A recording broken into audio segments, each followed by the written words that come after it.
The war in Ukraine, which began with Russia's invasion in February 2022, has profoundly impacted both the economic and humanitarian landscapes of the region. The International Monetary Fund continues to play a pivotal role in bolstering Ukraine's economy amid the turmoil, providing crucial financial support despite the country's bleak economic outlook. On the ground, significant events, including prisoner exchanges, continuous Russian attacks, and Ukrainian counteractions, illustrate the multifaceted nature of this conflict.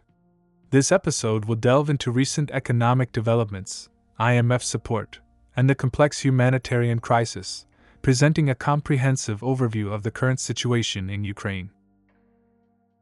In a significant move to support Ukraine's economy, the IMF's executive board approved a substantial $2.2 billion disbursement for budgetary support. This disbursement is a part of the broader four-year extended fund facility EFF totaling $15.6 billion, which was initially approved in March 2023. To date, the total disbursements under this facility have reached $7.6 billion, underscoring the IMF's commitment to aiding Ukraine during this critical period. The IMF has praised Ukraine's performance under this program, noting that the country has demonstrated remarkable resilience and adherence to the program's conditions despite the extraordinarily challenging circumstances imposed by the ongoing war. Despite this financial support, the IMF has revised its GDP growth forecast for Ukraine downward for 2024. Initially projected at 3.2%, the new forecast ranges between 2.5% and 3.5%, reflecting the severe economic disruptions caused by increased Russian attacks on Ukraine's energy infrastructure. These attacks have not only damaged physical infrastructure but also severely impacted consumer and business confidence, leading to a more cautious economic outlook. The frequent and targeted assaults on power plants and other critical facilities have caused widespread power outages, hampering industrial production and everyday economic activities, thus complicating recovery efforts and exacerbating the economic instability in the region. The IMF's program is part of a larger external support package estimated at around $122 billion over the four-year program window. This extensive support from international partners is deemed crucial for Ukraine to sustain progress on economic growth and stability. The concerted efforts of various international entities, including the European Union, the United States, and other global allies, have provided a lifeline for Ukraine's economy, facilitating essential public services, infrastructure repairs, and social welfare programs. The ongoing conflict and resultant economic challenges highlight the critical need for sustained and enhanced support from the global community to ensure Ukraine's long-term stability and resilience against external aggressions. On the humanitarian front, Ukrainian President Volodymyr Zelensky recently announced a significant development: the release of 10 Ukrainian civilians from Russian and Belarusian captivity. This exchange, which included a prominent politician and 2 priests, was facilitated by the Vatikan, showcasing the complex and multifaceted nature of international diplomatic efforts in the war. The successful mediation by the Vatican highlights the role of international and religious institutions in addressing humanitarian issues and fostering dialogue between conflicting parties. Such exchanges are vital for boosting morale among the Ukrainian population and serve as poignant reminders of the human cost of the conflict, emphasizing the importance of continued humanitarian engagement to resolve such critical issues. The intensity of the war is further underscored by Russia's resumption of attacks on southern and eastern regions of Ukraine. These relentless assaults have led to numerous civilian casualties and significant damage to critical infrastructure, exacerbating the humanitarian crisis. President Zelensky has repeatedly emphasized the urgent need for improved air defense systems to protect civilian areas and critical infrastructure from these incessant attacks.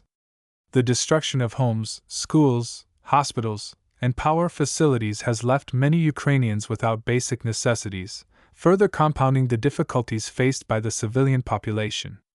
International efforts to bolster Ukraine's defensive capabilities, including the provision of advanced air defense systems, are crucial to mitigating the impact of these attacks and safeguarding civilian lives and infrastructure. In response to the ongoing aggression, Ukraine has undertaken several counteractions, including a notable drone strike on an oil depot in Russia's Tambov region.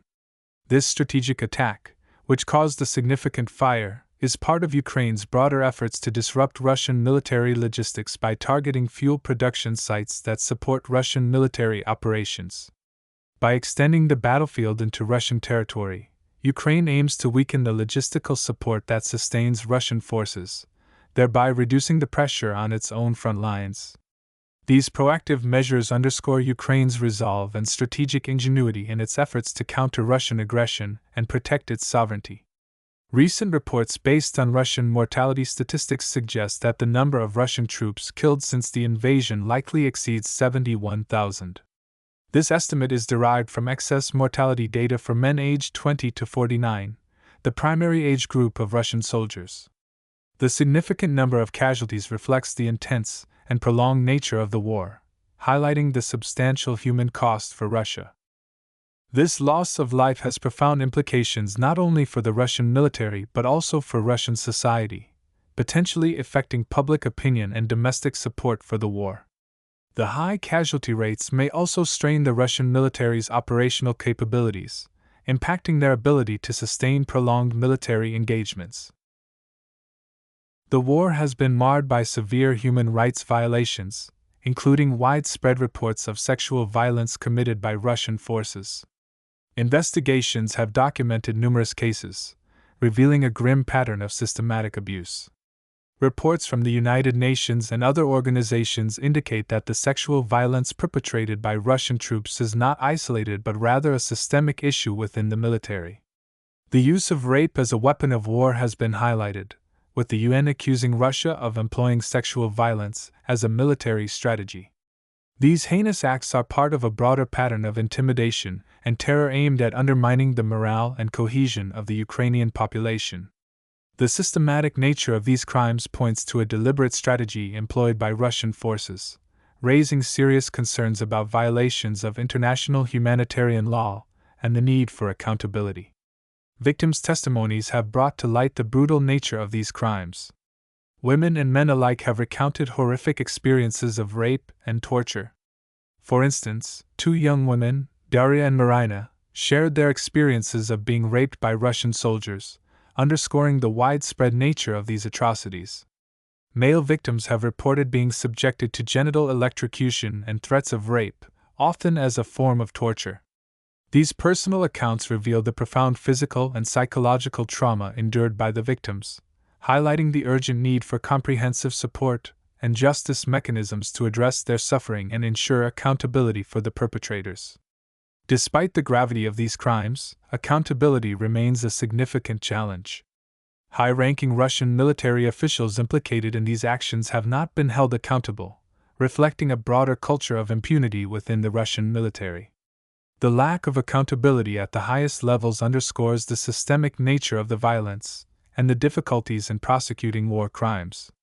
Efforts to hold perpetrators accountable are often hampered by political and logistical challenges, underscoring the need for robust international mechanisms and cooperation to ensure justice for the victims and prevent future atrocities. In a bid to address these atrocities, Ukraine, with support from the Global Survivors Fund, has initiated reparations for survivors of wartime sexual violence. These reparations provide financial, medical, and psychological support to victims, aiming to help them rebuild their lives. This initiative represents a critical step toward justice and recovery for survivors, although the path to full accountability and healing remains long. The provision of reparations acknowledges the suffering of the victims and offers a measure of justice, while also addressing the long-term trauma and stigma associated with sexual violence.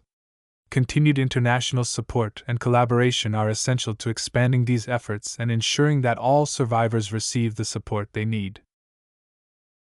The situation in Ukraine continues to be dire, with significant economic and humanitarian challenges. The IMF's financial support is vital for Ukraine's economic stability, but the ongoing conflict and systematic human rights abuses by Russian forces present severe obstacles. Continued international support, both in terms of economic aid and humanitarian assistance, is crucial. Moreover, Addressing the human rights violations and ensuring accountability for war crimes must remain a priority.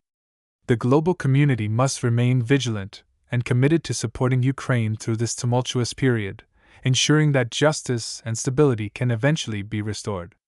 Through sustained efforts and international cooperation, there is hope for rebuilding Ukraine and achieving a lasting peace that respects the rights and dignity of all its citizens.